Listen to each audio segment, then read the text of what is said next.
बूढ़ी चिड़िया ने बताया, बेटी के घर भोजन करने से मां बाप को यह 3 बड़े पाप भोगने पड़ते हैं। नमस्कार प्रिय दर्शकों, हर हर महादेव। हमारे समाज और संस्कृति में माता पिता का स्थान सबसे ऊंचा माना जाता है। वे अपने बच्चों के पालन पोषण के लिए दिन रात मेहनत करते हैं, अपनी इच्छाओं का त्याग करते हैं और जीवन भर उनकी भलाई के लिए सोचते हैं। लेकिन क्या आपको पता है कि कुछ ऐसे कार्य हैं जिनसे माता पिता को अनजाने में पाप का भागी बनना पड़ता है? हम अक्सर देखते हैं कि शादी के बाद बेटियां अपने माता पिता को आदर और प्रेम के साथ अपने घर बुलाती हैं, उन्हें स्वादिष्ट भोजन कराती हैं और उनके आराम का पूरा ख्याल रखती हैं। लेकिन कई धार्मिक ग्रंथों और पुरानी परंपराओं में इस बारे में एक अलग ही मत बताया गया है। कहा जाता है कि माता पिता को बेटी के घर भोजन नहीं करना चाहिए क्योंकि इससे 3 बड़े पाप लगते हैं। यह सुनने में अजीब जरूर लग सकता है, लेकिन इसके पीछे गहरी मान्यताएं और तर्क हैं। आज हम आपको बताएंगे कि आखिर वे कौन से 3 पाप हैं जो बेटी के घर भोजन करने से माता पिता को भोगने पड़ते हैं और इसका क्या धार्मिक और सामाजिक महत्व है।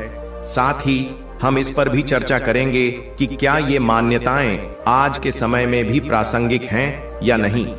प्रिय दर्शकों, यह कोई साधारण कथा नहीं बल्कि जीवन का गूढ़ सत्य है जो शास्त्रों में भी वर्णित है।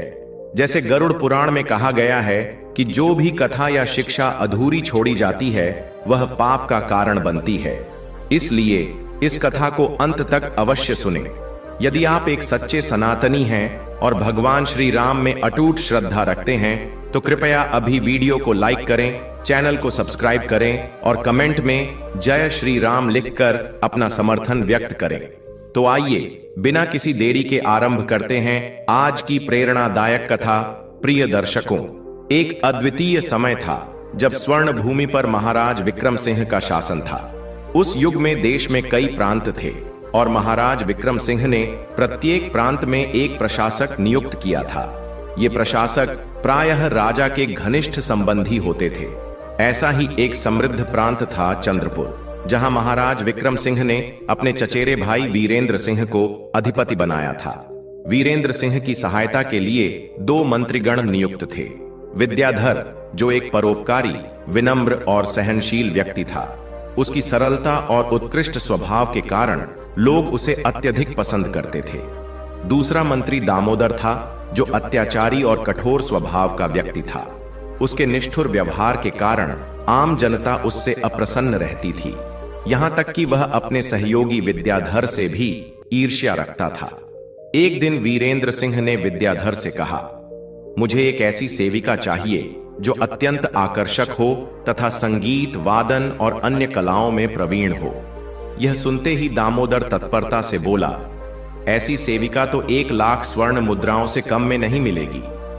वीरेंद्र सिंह ने गहरी दृष्टि से देखते हुए कहा, क्या तुम यह समझते हो कि 10,000 स्वर्ण मुद्राएं मेरे लिए बहुत अधिक हैं? इतना कहकर उसने तुरंत विद्याधर को 1 लाख स्वर्ण मुद्राएं देने का आदेश दिया। विद्याधर मुद्राएं लेकर अपने निवास स्थान गया और नगर के कुछ प्रतिष्ठित नागरिकों को आमंत्रित किया। उसने कहा, मुझे एक ऐसी सेविका चाहिए जो केवल रूपवती ही नहीं बल्कि समस्त कलाओं में दक्ष हो। इसकी जो भी कीमत हो, परंतु वह मेरे स्वामी की सेवा के योग्य होनी चाहिए। नगर के सभी लोग योग्य सेविका की खोज में जुट गए। कुछ दिनों बाद एक व्यक्ति यह समाचार लेकर आया कि एक व्यापारी के पास वैसी ही सेविका उपलब्ध है। व्यापारी सेविका को लेकर दरबार में उपस्थित हुआ, जिसका नाम पद्मिनी था। जब विद्याधर ने उसे देखा तो पाया कि वह केवल सुंदर ही नहीं बल्कि गायन, नृत्य और वादन में भी अत्यधिक निपुण थी। उसका सौंदर्य अद्वितीय था। व्यापारी ने उसकी कीमत 1 लाख स्वर्ण मुद्राएं बताई और कहा, महाराज, यह रत्न अनमोल है। मैंने इसे वर्षों तक स्नेहपूर्वक पाल पोस कर बड़ा किया है। यह केवल गायन और वादन में निपुण नहीं है बल्कि साहित्य, इतिहास तथा अन्य कलाओं में भी पारंगत है। विद्याधर ने बिना किसी विलंब के 10,000 स्वर्ण मुद्राओं की थैली व्यापारी को प्रदान कर दी। व्यापारी ने प्रार्थना करते हुए कहा, सरकार, कृपया इसे 1 सप्ताह तक विश्राम करने दें। यह लंबी यात्रा से अत्यधिक थक चुकी है। यदि इसे 1 सप्ताह तक उत्तम आहार तथा गर्म जल से स्नान कराया जाए तो इसका सौंदर्य और अधिक निखर जाएगा। विद्याधर ने यह बात स्वीकार कर ली और अपनी पत्नी को सौंपते हुए कहा, इसे उत्तम आहार दो, स्नेहपूर्वक देखभाल करो और प्रतिदिन 2 बार गर्म जल से स्नान कराओ। तत्पश्चात मैं इसे वीरेंद्र सिंह के समक्ष प्रस्तुत करूंगा। विद्याधर ने पद्मिनी से कहा, मैंने तुम्हें अपने स्वामी की सेवा के लिए प्राप्त किया है। यहां निश्चिंत होकर रहो, परंतु विवेक से कार्य करना। विशेष रूप से मेरे पुत्र अनुराग से दूरी बनाए रखना, जो दिन में कई बार अपनी मां से मिलने आता है। पद्मिनी ने सिर झुकाते हुए विनम्रता से उत्तर दिया, सरकार, आपने उचित किया जो मुझे पहले ही समझा दिया। मैं आपकी आज्ञा के विरुद्ध कोई कार्य नहीं करूंगी। इसके पश्चात विद्याधर दरबार की ओर प्रस्थान कर गया। दोपहर के समय जब अनुराग अपनी मां के पास गया तो उसने वहां एक अत्यंत मनोहारी युवती को देखा। उसकी सुनहरी त्वचा, हिरण जैसी चमकती आंखें और उसकी मोहक चाल देखकर अनुराग मंत्रमुग्ध हो गया। उत्सुकता से उसने अपनी मां से पूछा, मां, यह सुंदरी कौन है? मां ने मुस्कुराते हुए उत्तर दिया, यह सेविका बंगाल से आई है। तुम्हारे पिता ने इसे चंद्रपुर के सेनापति के लिए प्राप्त किया है। किंतु अनुराग का हृदय पद्मिनी के प्रति आकर्षित हो गया। उसने सोचा, काश यह सेविका मेरी होती। अनुराग स्वयं भी एक अत्यंत सुंदर युवक था।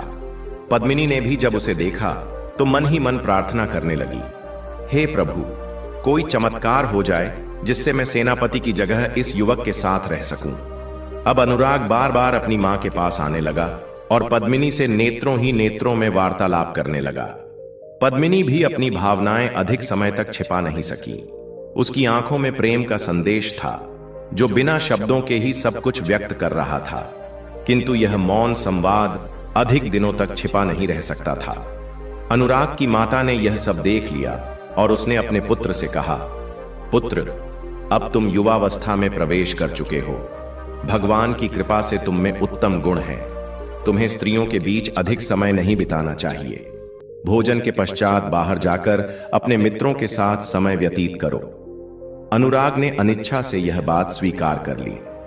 2 दिन पश्चात विद्याधर की पत्नी ने अन्य दासियों के साथ पद्मिनी को स्नान गृह भेजा। वहां उसे उत्तम रीति से स्नान कराया गया और सुंदर वस्त्र पहनाए गए। जब वह पुनः लौटी तो उसका सौंदर्य और भी अधिक निखर चुका था। एक वृद्ध महिला ने उसे देखकर पूछा, बेटी, तुम कौन हो और कहां से आई हो? पद्मिनी मुस्कुराकर बोली, मां, मैं आपकी सेविका पद्मिनी हूं। अभी अभी स्नान करके आई हूं। अन्य दासियां भी उसकी सुंदरता की प्रशंसा करने लगीं। विद्याधर की पत्नी भी उसे देखकर चकित रह गई और बोली, तुम्हारी आभा इतनी बढ़ गई है कि मैं भी तुम्हें पहचान नहीं पाई। फिर उसने मुस्कुराते हुए कहा, अच्छा बताओ, स्नान गृह में अभी गर्म जल शेष है या समाप्त हो गया? पद्मिनी ने उत्तर दिया, मां, अभी वहां पर्याप्त गर्म जल है। विद्याधर की पत्नी ने स्नान करने से पूर्व दासियों को निर्देश देते हुए कहा, मैं स्नान करने जा रही हूं। यदि इस दौरान अनुराग आए और पद्मिनी से मिलने का प्रयास करे तो उसे रोक देना। इतना कहकर वह स्नान गृह चली गई। संयोगवश उसी समय अनुराग वहां आ पहुंचा। उसने देखा कि उसकी मां अभी तक स्नान गृह से बाहर नहीं आई है, तो उसे लगा कि यह उचित अवसर है। वह पद्मिनी का हाथ थामकर उसे एक समीपस्थ कक्ष में ले गया। वहां उपस्थित दासियों ने उसे रोकने का हर संभव प्रयास किया, किंतु वह अपनी हठ पर अडिग रहा। उसने दोनों सेविकाओं को बलपूर्वक बाहर धकेल दिया और पद्मिनी को लेकर भीतर चला गया। तत्पश्चात दरवाजा अंदर से बंद कर लिया। पद्मिनी स्वयं पहले ही अनुराग के आकर्षण में बंध चुकी थी। दोनों ने एक दूसरे के साथ कुछ समय व्यतीत किया। इसी बीच जिन दासियों को अनुराग ने बाहर निकाला था, वे विलाप करती हुई स्नान गृह के द्वार तक पहुंची और अपनी स्वामिनी को पुकारने लगीं। जब विद्याधर की पत्नी ने उनकी चीख पुकार सुनी और उनसे कारण पूछा, तो उन्होंने समस्त विवरण बता दिया। यह सुनकर वह भय और चिंता से कांप उठी और बिना स्नान किए ही शीघ्रता से कक्ष में लौट आई। इतने में अनुराग वहां से निकल चुका था। जब पद्मिनी ने देखा कि उसकी स्वामिनी सिर पकड़कर चिंतित अवस्था में लौटी है, तो उसे विस्मय हुआ। वह मंद मंद मुस्कुराते हुए बोली, मालकिन, क्या हुआ? आप इतनी व्याकुल क्यों प्रतीत हो रही हैं? और आपने स्नान भी नहीं किया। विद्याधर की पत्नी क्रोध से बोली, पद्मिनी, तू मुझसे यह प्रश्न पूछ रही है कि क्या हुआ? क्या तुझे वास्तव में कुछ झात नहीं? मैंने तुझे पहले ही स्पष्ट कर दिया था कि तुझे सेनापति वीरेंद्र सिंह की सेवा के लिए खरीदा गया है। फिर भी तूने अनुराग को अपने समीप क्यों आने दिया? पद्मिनी ने शांत स्वर में उत्तर दिया, मां, मैंने कोई अनुचित कार्य नहीं किया। हां, आपने मुझे बताया था कि मैं महाराज की सेवा के लिए खरीदी गई हूं, किंतु आज आपके पुत्र ने स्वयं मुझसे कहा कि उनके पिता ने मुझे उनकी सेवा में समर्पित कर दिया है और अब मुझे चंद्रपुर के सेनापति के पास नहीं भेजा जाएगा। जब मुझे उनका आश्रय प्राप्त हो ही गया है तो आप इतनी चिंतित क्यों हैं? सत्य तो यह है कि जब से मैंने उन्हें देखा है तब से मेरा हृदय भी उन्हीं की सेवा में रहने के लिए व्याकुल रहा है। मैं तो जीवन भर उनके चरणों में सेवा करना चाहती हूं और कभी भी चंद्रपुर के सेनापति वीरेंद्र सिंह का सामना नहीं करना चाहती। विद्याधर की पत्नी ने व्यथित होकर कहा, मेरा भी हृदय प्रसन्न होता यदि तू अनुराग के साथ रह सकती, किंतु यह संभव नहीं। वह बालक मिथ्या कह रहा है। मुझे भय है कि जब मंत्री जी को इस विषय की जानकारी मिलेगी तो वे उसे दंडित किए बिना नहीं रहेंगे। अब मैं क्या करूं?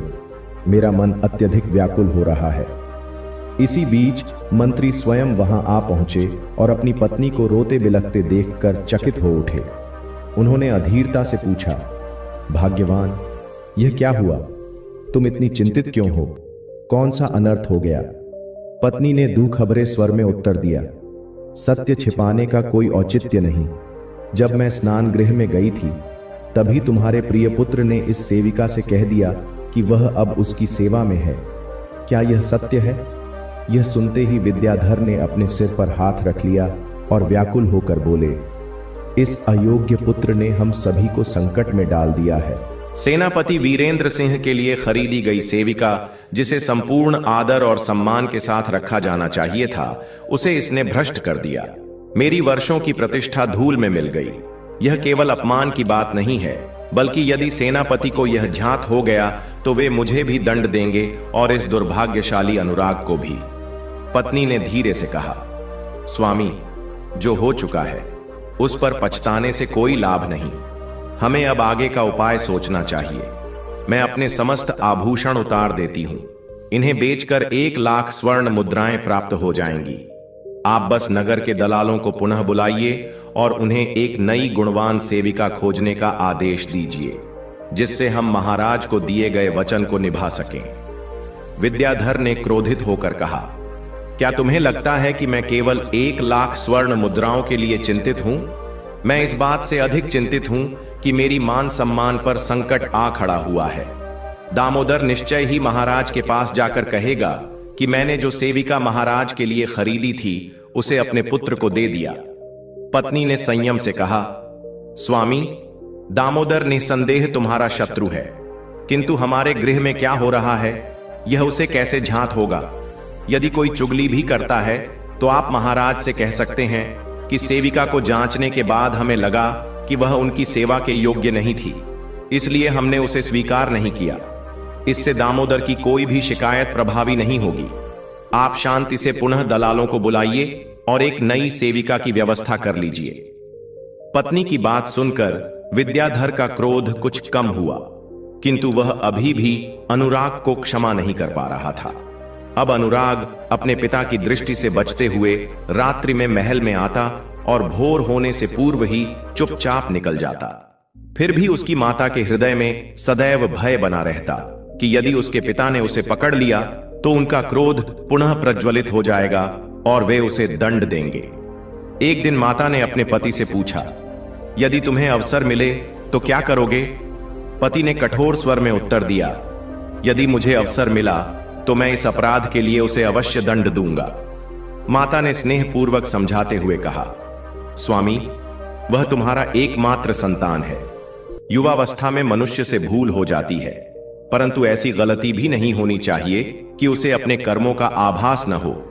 यदि उसे अपनी त्रुटि का एहसास हो जाए तो मेरा परामर्श है कि तुम उसे पकड़ो और तलवार निकालकर उसे दंड देने का आभास दो। तब मैं तुम्हारी बुद्धिमत्ता की प्रशंसा करूंगी और उसे छुड़ा लूंगी। यह सुझाव मंत्री को प्रिय लगा। अगले दिन प्रातः पत्नी के संकेत पर विद्याधर महल के द्वार पर गए और अनुराग को पकड़ लिया। उन्होंने अपनी तलवार निकाल ली और उसे दंड देने के लिए तत्पर हुए। तभी उनकी पत्नी दौड़ती हुई आई और उनका हाथ पकड़ लिया। वह दृढ़तापूर्वक बोली, यदि आप सचमुच उसे दंडित करना चाहते हैं तो पहले मुझे मार डालिए। अनुराग भी घबराकर जीवनदान की याचना करने लगा। पिताजी, यदि इतनी छोटी भूल पर आप मेरा अंत कर देंगे तो परलोक में भगवान को क्या उत्तर देंगे? मंत्री ने क्रोधित होकर तलवार फेंक दी और कहा, तू मेरे नहीं बल्कि अपनी मां के चरणों में गिर। मैं केवल उसी के आग्रह पर तुझे क्षमा कर रहा हूं और अब मैं पद्मिनी को भी तुझे सौंपता हूं।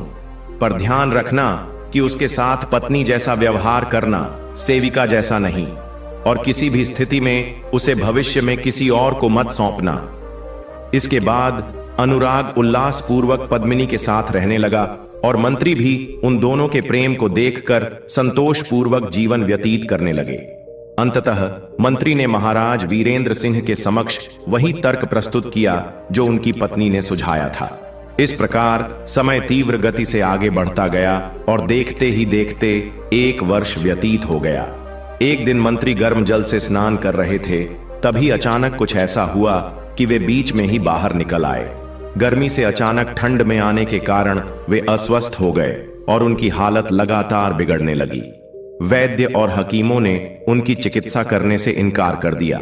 अपने अंतिम क्षणों को निकट आते देख उन्होंने अपने प्रिय पुत्र अनुराग को बुलाया और कहा, पुत्र, मैंने पहले भी कहा था और अब दोबारा कह रहा हूं, पद्मिनी का सदैव सम्मान करना, उसका ध्यान रखना और किसी भी परिस्थिति में उसे त्यागना मत। उसे कभी किसी को सौंपना मत। कुछ ही समय में मंत्री ने अपने प्राण त्याग दिए। अनुराग ने उनका विधिपूर्वक अंतिम संस्कार किया और पूरे 30 दिनों तक पिता के वियोग में शोक मनाया। इस अवधि में उसने किसी मित्र या परिचित को अपने पास आने की अनुमति नहीं दी। धीरे धीरे उसके मित्र उसे सांत्वना देने आने लगे और कुछ ही दिनों में उनके आने जाने का सिलसिला बढ़ने लगा। अनुराग, जो अभी युवा और अनुभवहीन था, उसके अवसरवादी मित्रों ने इस स्थिति का अनुचित लाभ उठाना आरंभ कर दिया। उन्होंने उसे विलासिता और ऐशो आराम में धन लुटाने की सलाह दी, जिससे अनुराग ने दोनों हाथों से धन बहाना शुरू कर दिया। उसके मित्र भी उसकी संपत्ति से अपना स्वार्थ साधने लगे। एक दिन पद्मिनी ने उसे समझाते हुए कहा, तुमने इन स्वार्थी मित्रों पर पहले ही बहुत धन व्यर्थ कर दिया है। अब थोड़ी बुद्धिमानी दिखाओ और इस अपव्यय को रोक दो। अनुराग हंसते हुए बोला, तुम कैसी बातें कर रही हो? मेरे पिता क्या अपने साथ यह धन ले गए?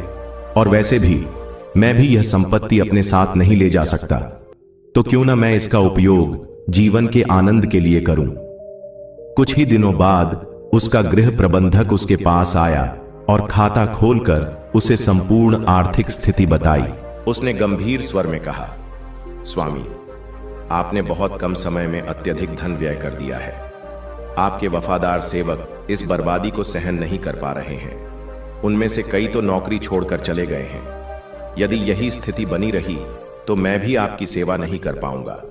अब या तो इस अपव्यय पर रोक लगाइए या फिर मेरा बकाया चुकाकर मुझे भी मुक्त कर दीजिए। प्रबंधक की समझदारी के बावजूद अनुराग ने अपनी फिजूल खर्ची जारी रखी। उसके मित्र अब उससे और अधिक लाभ उठाने लगे। कोई आता और कहता, मुझे आपका वह बाग और उसमें बना भवन बहुत पसंद आया है, कृपया इसे मुझे दे दीजिए। और मूर्ख अनुराग तुरंत वह बाग और मकान उसके नाम लिख देता। इसी प्रकार जब कोई उसके सुंदर अरबी घोड़े या विशालकाय हाथी की प्रशंसा करता तो अनुराग उन्हें भी उपहार में दे देता। कुछ ही समय में ऐसा दिन आ गया जब अनुराग के पास महल के अतिरिक्त कुछ भी शेष नहीं बचा। जो मित्र कभी उसकी प्रशंसा करते थे वे अब उससे मिलने भी नहीं आते थे। जब भी वह किसी को बुलाता या तो लोग आते ही नहीं या बस कुछ क्षण के लिए ठहर कर चले जाते। कोई मित्र अपने घर के काम का बहाना बना लेता तो कोई पत्नी की अस्वस्थता की बात कहकर दूरी बना लेता। इस उपेक्षा से चकित होकर एक दिन पद्मिनी ने कहा, प्रियवर, मैंने पहले ही कहा था कि आपके ये मित्र केवल स्वार्थी हैं। वे सिर्फ आपके धन और ऐश्वर्य के समय साथ थे, लेकिन अब जब आप कठिनाई में हैं, वे सभी किनारा कर चुके हैं। स्थिति इतनी बिगड़ गई कि अनुराग की आय के समस्त स्रोत समाप्त हो गए। धीरे धीरे घर का सामान और दास दासियां बिकने लगे। वेतन भोगी सेवक पहले ही जा चुके थे और महल में भोजन के लिए भी कुछ शेष नहीं रहा। 2 दिन तक भूखे रहने के बाद तीसरे दिन पद्मिनी ने आंसू भरी आंखों से कहा, प्रियतम, अब कोई उपाय शेष नहीं बचा। अब तुम मुझे बाजार में बेच दो और जो धन प्राप्त हो उसी से अपनी किस्मत आजमाओ। अनुराग ने व्यथित होकर कहा, नहीं पद्मिनी, तुम्हें बेचना असंभव है, लेकिन मुझे अपने कुछ मित्रों से आशा है कि वे इस कठिन समय में अवश्य मेरी सहायता करेंगे। पद्मिनी ने शांत भाव से उत्तर दिया, यह तो तुम्हारा भ्रम है। तुम्हारे मित्रों में से कोई भी सच्चा हितैषी नहीं है। अनुराग ने विरोध करते हुए कहा, ऐसा मत कहो। तुम नहीं जानती कि वे कितने अच्छे मित्र हैं। वे निश्चित रूप से मेरी सहायता करेंगे। पद्मिनी चुप हो गई। अगली सुबह अनुराग अपने एक पुराने मित्र के घर कुछ उधार मांगने पहुंचा। द्वार पर एक दासी आई। अनुराग ने अपना नाम बताया तो दासी बोली, आप भीतर आ जाइए, मैं अपने स्वामी को सूचना देती हूं। अनुराग को अंदर बैठाकर दासी अपने स्वामी के पास गई और कहा, स्वामी, आपके मित्र अनुराग जी मिलने आए हैं। मालिक क्रोधित होकर बोला, तूने उसे भीतर क्यों बिठाया? जा, उससे कह दे कि मैं घर पर नहीं हूं। अनुराग ने यह सब चुपचाप सुन लिया था। सेविका बाहर आकर बोली, स्वामी, अभी घर पर उपस्थित नहीं है। अनुराग बिना कुछ कहे उठ खड़ा हुआ और मन ही मन सोचने लगा, यह मित्र तो अत्यंत धूर्त निकला। कल तक मेरी प्रशंसा करता था, मेरे ही दिए गए भवन में निवास करता है और आज मुझसे मिलना भी नहीं चाहता। वह वहां से निकलकर अपने दूसरे मित्र के पास गया, जो पहले वाले से थोड़ा कम समृद्ध था, किंतु वहां भी उसे वही उपेक्षा मिली। इस प्रकार वह अपने 101 मित्रों के पास गया, परंतु किसी ने भी सहायता नहीं की। प्रत्येक ने अलग अलग बहाने बनाकर उसे टाल दिया। निराश होकर अनुराग अपने घर लौटा और अपनी प्रियतमा के समक्ष अपनी पीड़ा व्यक्त की। आंसू बहाते हुए उसने कहा, यह संसार कितना स्वार्थी हो चुका है। जो लोग कल तक मेरी प्रशंसा करते नहीं थकते थे, वे आज मुझसे एक शब्द भी नहीं बोलना चाहते। मेरा हाल उस वृक्ष के समान हो गया है जिसके फल रहने तक लोग उसकी छाया में विश्राम करते थे, लेकिन जब फल समाप्त हो गए तो कोई उसकी ओर देखना भी उचित नहीं समझता। पद्मिनी ने गंभीर स्वर में कहा, अब तुम्हें यथार्थ का ज्ञान हो गया है ना? मैंने पहले ही समझाया था कि ये सभी लोग स्वार्थी हैं, किंतु तुमने मेरी बात को अनदेखा कर दिया। खैर, अब बीते समय पर शोक मत करो, बल्कि यह सोचो कि आगे क्या करना है। फिर वह आगे बोली, अब ऐसा कोई परिधान, आभूषण या अन्य वस्तु शेष नहीं बची जिसे बेचा जा सके। सेविकाएं तो पहले ही बिक चुकी हैं। यदि मकान भी बेच दिया जाए तो हम निवास कहां करेंगे? इसलिए मेरा सुझाव है कि तुम मुझे सेविकाओं की मंडी ले चलो। तुम्हें स्मरण होगा कि तुम्हारे पिता ने मुझे 10,000 सिक्कों में खरीदा था। अब मेरा उतना मूल्य तो नहीं मिलेगा, लेकिन कम से कम आधी कीमत तो अवश्य प्राप्त हो जाएगी। तुम उन रुपयों से व्यापार आरंभ करना और जब व्यापार में लाभ होने लगे तो मुझे पुनः खरीद लेना। पद्मिनी की बात सुनकर अनुराग रोते हुए बोला, मैं तुम्हें अपनी आत्मा से भी अधिक प्रेम करता हूं। मैंने अपने पिता को वचन दिया था कि किसी भी स्थिति में तुम्हें कभी नहीं बेचूंगा। पद्मिनी ने अश्रुपूरित नेत्रों से कहा, प्रियतम, तुम सत्य कह रहे हो। मैं भी तुम्हें अपने प्राणों से अधिक चाहती हूं, किंतु हमारे धर्म में कहा गया है कि संकट के समय कुछ वचन तोड़े जा सकते हैं। जिस कठिन परिस्थिति में तुम फंसे हो, उसमें तुम्हारे पास अन्य कोई उपाय नहीं बचा। बाध्य होकर अनुराग पद्मिनी को लेकर बाजार की ओर चल पड़ा। उसने एक पुराने व्यापारी को बुलाकर कहा, कई वर्ष पूर्व मेरे पिता ने तुम्हारे माध्यम से बंगाल देश की एक सेविका को 10,000 स्वर्ण मुद्राओं में खरीदा था। अब मैं उसे बेचना चाहता हूं। कृपया उसके लिए कोई उचित खरीदार खोजो। व्यापारी ने उसकी बात स्वीकार कर ली और पद्मिनी को एक गृह में बंद कर बाहर से ताला लगा दिया, जैसा कि बिक्री के लिए आई सेविकाओं के साथ किया जाता था। फिर वह उन व्यापारियों के पास गया जिनके पास यूनान, फ्रांस, अफ्रीका सहित कई देशों की सेविकाएं थीं। व्यापारी ने अन्य व्यापारियों से कहा, आप सभी ने विभिन्न देशों से सेविकाएं एकत्रित की हैं, किंतु मैं आपको एक ऐसी सेविका दिखाऊंगा जिसके रूप और गुणों की तुलना में कोई टिक नहीं सकेगा। आपने सुना ही होगा, हर गोल चीज सुपारी नहीं होती, हर पतली चीज अंजीर नहीं होती, हर लाल चीज मांस नहीं होता और हर सफेद चीज अंडा नहीं होता। इसी प्रकार यह सेविका भी कोई साधारण दासी नहीं है। व्यापारियों ने पद्मिनी को ध्यानपूर्वक देखा और बोले, इसमें कोई संदेह नहीं कि इतनी अद्वितीय रूपवती और विद्वान सेविका हमने पहले कभी नहीं देखी। हम सब मिलकर इसे खरीदेंगे, किंतु इसका मूल्य 4000 स्वर्ण मुद्राओं से अधिक नहीं देंगे। इससे अधिक देना हमारे लिए संभव नहीं है। इसके बाद वे उस गृह के बाहर एकत्र हुए और व्यापारी से मोल भाव करने लगे। उसी समय मंत्री दामोदर की सवारी वहां से गुजरी। उसने भीड़ देखकर पूछा, यह भीड़ किस कारण से एकत्रित हुई है? व्यापारी ने उत्तर दिया, यह सभी लोग एक सेविका को खरीदने के लिए आए हैं और उसका मूल्य 4000 सिक्के तय कर रहे हैं। दामोदर ने कहा, मुझे भी एक उत्कृष्ट सेविका की आवश्यकता है, मुझे इसे दिखाओ। व्यापारी उसे मकान के भीतर ले गया और पद्मिनी को प्रस्तुत किया। दामोदर ने उसे ध्यानपूर्वक देखा और कहा, मैं इसके लिए 4000 सिक्के दूंगा। यदि कोई इससे अधिक मूल्य देने को तैयार हो तो वह इसे ले सकता है। यह कहकर उसने व्यापारियों को संकेत दे दिया कि वे इससे अधिक मूल्य न लगाएं। इसके बाद व्यापारी अनुराग के पास आया और कहा, मुझे खेद है कि आपकी सेविका अपेक्षित मूल्य से कम में बिक रही है। मैंने व्यापारियों को दिखाया तो वे 4000 सिक्के देने के लिए सहमत हुए। मैं सोच रहा था कि थोड़ा और प्रतीक्षा करूं, शायद कोई 5000 या 6000 सिक्कों में इसे खरीदने को तैयार हो जाए। इसी बीच मंत्री दामोदर की सवारी पुनः वहां से गुजरी। भीड़ देखकर उसने पुनः पूछा, यह भीड़ क्यों एकत्रित हुई है? जब उसे झांत हुआ कि एक सुंदर सेविका बेची जा रही है तो उसने पद्मिनी को ध्यानपूर्वक देखा और उसके लिए 4000 सिक्कों की बोली लगा दी। साथ ही उसने अन्य व्यापारियों को गुप्त रूप से संकेत दे दिया कि वे इससे अधिक मूल्य न लगाएं। फिर उसने व्यापारी से कहा, अब बताओ, सौदा तय हुआ या नहीं? अनुराग तुरंत बोल उठा, दामोदर हमारे परिवार का शत्रु है। मैं किसी भी स्थिति में अपनी प्रिय दासी को उसके हाथों में नहीं सौंपूंगा। व्यापारी ने चिंतित स्वर में कहा, देखो, दामोदर इस सेविका के लिए अधिक मूल्य भी लगा सकता है, जिससे मुझे उसे ही सौंपना पड़ेगा। व्यापारी ने अनुराग से कहा, यदि तुम वास्तव में किसी भी कीमत पर इसे नहीं बेचना चाहते तो एक उपाय है।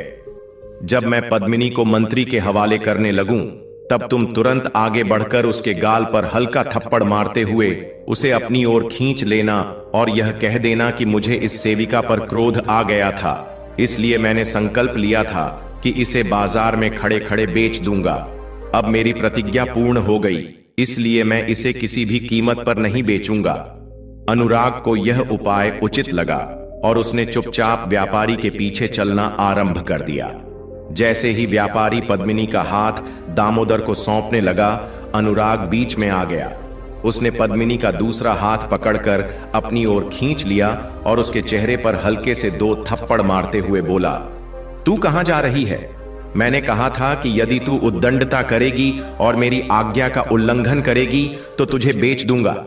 अब तेरी बिक्री पूरी हो चुकी है, अब सीधे मेरे साथ घर चल। यह कहकर अनुराग पद्मिनी को लेकर अपने घर की ओर बढ़ा। भीड़ यह दृश्य देखकर हतप्रभ रह गई। दामोदर भी इस अप्रत्याशित घटना से अवाक रह गया, क्योंकि उसे यह झांत ही नहीं था कि यह सेविका वास्तव में अनुराग की अपनी सेविका है। इस अपमान को सहन न कर पाने के कारण वह क्रोध से उबल पड़ा और अपने घोड़े पर सवार होकर अनुराग को मार्ग में ही रोक लिया। दामोदर ने आक्रोश में आकर अनुराग पर चाबुक चलाने का प्रयास किया, किंतु अनुराग पहले से ही सतर्क था। उसने मंत्री का हाथ पकड़कर उसे घोड़े से नीचे खींच लिया। इसके बाद दोनों के बीच भयंकर युद्ध छिड़ गया। दामोदर वृद्ध था, जबकि अनुराग युवा और बलवान। उसने मंत्री को कई बार भूमि पर गिराया और पराजित कर दिया। यह सब देखकर बाजार में उपस्थित लोग तमाशा देखने लगे। मंत्री के अनुचर जब उसे बचाने आगे बढ़े तो भीड़ में किसी ने ऊंची आवाज में कहा, तुम लोग इन दोनों के बीच मत पड़ो। क्या तुम्हें झात नहीं कि यह युवक दिवंगत मंत्री विद्याधर का पुत्र है? यह सुनकर सेवक भयभीत हो गए और पीछे हट गए। अंततः अनुराग ने दामोदर को पूरी तरह हरा दिया। मंत्री के शरीर से रक्त बह रहा था, उसके वस्त्र और अंग मिट्टी तथा रक्त से सने हुए थे। वह अचेत होकर भूमि पर गिर पड़ा। अनुराग पद्मिनी को लेकर अपने घर लौट आया। इधर दामोदर घायल अवस्था में लहूलुहान और धूल धूसरित वस्त्र पहनकर महाराज वीरेंद्र सिंह के दरबार में उपस्थित हुआ। उसे इस अवस्था में देखकर राजा चौंक गए और प्रश्न किया, यह दुर्गति तुम्हारी किसने की? दामोदर ने हाथ जोड़कर प्रार्थना की, महाराज, यह अन्याय आपके पूर्व मंत्री विद्याधर के पुत्र अनुराग ने किया है। राजा ने विस्तार से घटना जाननी चाही तो दामोदर बोला, महाराज, आज जब मैं बाजार की ओर जा रहा था तब मैंने वहां भीड़ देखी। पूछने पर झांत हुआ कि एक सेविका नीलाम हो रही है। मुझे अपने गृह कार्य के लिए एक सेविका की आवश्यकता थी, इसलिए मैं वहां रुक गया। जब मैंने उसे देखा तो मुझे प्रतीत हुआ कि वह आपकी सेवा के लिए योग्य होगी। अतः मैंने 4000 सिक्कों में सौदा कर लिया। किंतु तभी अनुराग आ गया और कहने लगा कि वह अपनी सेविका मुझे नहीं बेचेगा। मैंने उसे बहुत समझाने का प्रयास किया कि मैं यह सेविका अपने लिए नहीं बल्कि महाराज के लिए खरीद रहा हूं, किंतु उसने मेरी एक भी बात नहीं मानी। उसने न केवल आपका अपमान किया बल्कि मुझ पर आक्रमण कर दिया और बुरी तरह पीटकर सेविका को अपने साथ ले गया। महाराज, आपको स्मरण होगा कि कुछ वर्ष पूर्व आपने मंत्री विद्याधर को 1 लाख सिक्के देकर एक गुणवान सेविका खरीदने का आदेश दिया था। उसी धन से उन्होंने सेविका को प्राप्त कर अपने पुत्र को सौंप दिया था। तब से वह सेविका अनुराग के पास ही है। अब जब उसके पिता का निधन हो चुका है, तब अनुराग ने अपनी संपूर्ण संपत्ति विलासिता में नष्ट कर दी है। अब उसके पास केवल एक मकान और यही सेविका शेष है। भूख और निर्धनता से त्रस्त होकर उसने सेविका को बेचने का निश्चय किया, किंतु मुझसे शत्रुता के कारण उसने यह अनर्थ कर दिया। यह सुनकर महाराज वीरेंद्र सिंह को पुरानी बातें स्मरण हो आईं और वे क्रोध से भर उठे। उन्होंने दामोदर को विदा किया और अपने एक विश्वास पात्र सरदार को आदेश दिया, तुम 40 सैनिकों के साथ जाओ, अनुराग और उसकी सेविका को बंदी बनाकर दरबार में प्रस्तुत करो। उसका मकान जब्त कर उसे ढा दिया जाए। यह सरदार अनुराग के पिता का अत्यंत निकटस्थ मित्र था। वह सीधे अनुराग के घर पहुंचा और उसे गुप्त रूप से महाराज की आज्ञा सुनाते हुए बोला, यह 40 सिक्के लो, मेरे पास अभी इतना ही धन है। तुरंत सेविका को लेकर यहां से कहीं दूर भाग जाओ, अन्यथा तुम्हारी और उसकी जान को संकट में डाला जाएगा। मैं भी यहां से चला जाऊंगा, क्योंकि यदि कोई मुझे देख ले और महाराज को सूचना दे दे तो मुझे भी कठोर दंड दिया जाएगा। यह कहकर सरदार शीघ्रता से वहां से चला गया। इधर अनुराग ने यह समाचार पद्मिनी को सुनाया। फिर वह उसे लेकर मकान के पीछे के प्रांगण की दीवार तोड़कर वहां से भाग निकला। वे शीघ्र ही एक निकटवर्ती नदी के किनारे पहुंचे। संयोगवश उसी समय एक छोटा जहाज स्वर्ण भूमि की ओर प्रस्थान करने वाला था। जैसे ही अनुराग और पद्मिनी उस पर सवार हुए, जहाज ने लंगर उठा लिया और स्वर्ण भूमि की ओर चल पड़ा। कुछ समय पश्चात वही सरदार अपने सैनिकों के साथ अनुराग के घर के द्वार पर क्रोधित भाव से दस्तक देने लगा, मानो वह वास्तव में उसे गिरफ्तार करने आया हो। भीतर से कोई प्रतिक्रिया न मिलने पर सैनिकों ने बलपूर्वक द्वार तोड़ दिया। अंदर प्रवेश करते ही सरदार ने आदेश दिया, घर के प्रत्येक कोने की अच्छी तरह से जांच करो और अनुराग तथा उसकी सेविका को ढूंढ निकालो। सिपाहियों को वहां न तो कोई वस्त्र मिला और न ही कोई व्यक्ति। उन्होंने पड़ोसियों से पूछताछ की, लेकिन सभी ने यही उत्तर दिया कि उन्हें कुछ भी जानकारी नहीं कि वह कहां गया। सरदार ने यह पूरी घटना महाराज के समक्ष प्रस्तुत की। महाराज वीरेंद्र सिंह क्रोध से भर उठे और बोले, उसका घर जब्त कर उसे समतल कर दो और नगर में यह घोषणा करवा दो कि जो भी अनुराग को पकड़कर लाएगा उसे 1000 स्वर्ण मुद्राओं का इनाम दिया जाएगा। यदि किसी ने उसे या उसकी सेविका को शरण दी तो उसे और उसके परिवार को मृत्यु दंड दिया जाएगा। उधर अनुराग और पद्मिनी का जहाज स्वर्ण भूमि पहुंच चुका था। जहाज के कप्तान ने यात्रियों से कहा, यह नगर अत्यंत आश्चर्यजनक है। यहाँ कुछ ही क्षणों में एक निर्धन व्यक्ति समृद्ध हो सकता है, किंतु विदेशियों को अत्यधिक सतर्क रहने की आवश्यकता है। स्वर्ण भूमि पहुंचने के पश्चात अन्य व्यापारी अपने अपने गंतव्य की ओर प्रस्थान कर गए, जबकि अनुराग ने जहाज के कप्तान को 5 सिक्के किराए के रूप में देकर अपनी सेविका पद्मिनी के साथ नगर में प्रवेश किया। यह नगर उसके लिए पूरी तरह अपरिचित था। उसे समझ नहीं आ रहा था कि कहां ठहरना उचित रहेगा। बहुत देर तक भटकने के पश्चात दोनों एक उद्यान में पहुंचे, जो नदी के किनारे स्थित था और जिसका द्वार खुला हुआ था। उन्होंने उद्यान के कुंड में अपने हाथ पैर धोए, जल ग्रहण किया और एक दालान में विश्राम करने के लिए बैठ गए। वे दोनों अत्यंत थके हुए थे। जैसे ही वे लेटे, उन्हें तुरंत गहरी नींद आ गई। यह उद्यान महाराज विक्रम सिंह का था, जहां वे प्रायः रात्रि विश्राम हेतु आया करते थे। इस उद्यान में दिन रात दीपक जलते रहते थे और एक विशाल बारादरी थी, जिसकी ऊंची छत से संपूर्ण नगर प्रकाशित होता था। इस बारादरी में 80 दरवाजे थे, जो बिल्लौर से निर्मित थे। उद्यान का संरक्षक हकीम साहब इस स्थान की देखरेख करता था और बिना उसकी अनुमति के कोई भी यहां प्रवेश नहीं कर सकता था। संयोगवश उस दिन वह थोड़ी देर के लिए उद्यान का द्वार खुला छोड़कर बाहर चला गया था। संध्या समय जब वह लौटा तो उसने देखा कि कुंड के पास स्थित दालान में 2 यात्री अपने मुख पर महीन चादर ओढ़े सो रहे हैं। वह क्रोधित हो उठा और उन्हें दंड देने के लिए डंडा उठाने ही वाला था, किंतु फिर सोचा, संभवतः ये यात्री होंगे, अतः बिना पूछे दंड देना अनुचित होगा। पहले पूछता हूं कि वे यहां कैसे आए। उसने दोनों की चादर हटाई और देखा कि सामने एक तेजस्वी युवक और एक अत्यंत सुंदर युवती सो रही थी। उसने अनुराग का पैर हिलाकर उसे जगाया। अनुराग की नींद खुली और उसने देखा कि एक वृद्ध पुरुष उसके समक्ष खड़ा है। उसने तुरंत उठकर उसके चरण स्पर्श किए और आदर पूर्वक प्रणाम कर कहा, पिताजी, मेरे लिए कोई आज्ञा। हकीम साहब उसकी विनम्रता से प्रभावित हुआ और बोला, बेटे, तुम कौन हो और कहां से आए हो? अनुराग ने उत्तर दिया, हम परदेशी हैं और यहां किसी को नहीं जानते। कृपया हमें एक रात ठहरने की अनुमति दें। प्रातः होते ही हम यहां से चले जाएंगे। वृद्ध हकीम साहब अनुराग की सरलता और पद्मिनी के सौम्य स्वभाव से इतना प्रभावित हुआ कि उसने कहा, बेटा, यहां तुम्हें कष्ट होगा। आओ, मेरे साथ चलो। मैं तुम्हें ऐसे स्थान पर ठहराऊंगा जहां तुम आराम से विश्राम कर सकोगे और इस उद्यान की सुंदरता का आनंद भी ले सकोगे। अनुराग ने पूछा, क्या यह उद्यान आपका है? हकीम साहब मुस्कुराया और बोला, नहीं, यह मेरे स्वामी की संपत्ति है।